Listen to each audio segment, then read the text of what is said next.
নমস্কার প্রিয় দর্শক বন্ধুরা, আশা করি সবাই ভালো আছেন। আমার পাঁচমিশালি রান্নাঘরে আপনাদের সকলকে স্বাগত। আমার আজকের রেসিপি কাঁচা আমের জ্যাম। এর জন্য এখানে আমি দুটো কাঁচা আম নিয়ে নিয়েছি, ভালো মতো খোসা ছাড়িয়ে এইভাবে রাফলি কেটে নিয়েছি। এরপর কড়াইতে চিনি আর জল ফুটতে দিয়ে দেব, আর আমটাকে ভালো মতো ধুয়ে নেব। চিনির সেরাটা অন্য একটা পাত্রে তুলে রেখে কড়াইতে দিয়ে দেব জল।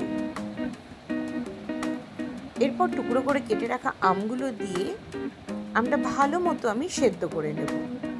আমটা সেদ্ধ হয়ে গেছে, এটাকে একটা ছাঁকনির সাহায্যে ভালোভাবে ছেঁকে নিলাম। কড়াইতে দিয়ে দিলাম।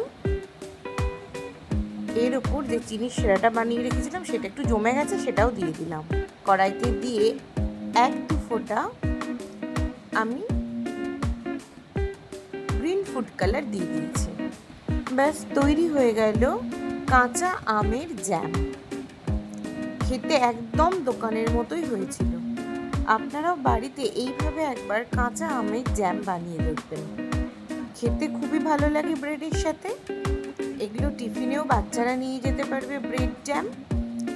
ভিডিওটি ভালো লাগলে লাইক কমেন্ট শেয়ার করতে একদম ভুলবেন না, আর অবশ্যই আমাদের চ্যানেলটিকে সাবস্ক্রাইব করে দেবেন। দেখা হচ্ছে পরের ভিডিওতে, ততদিন ভালো থাকবেন, সুস্থ থাকবেন। ধন্যবাদ।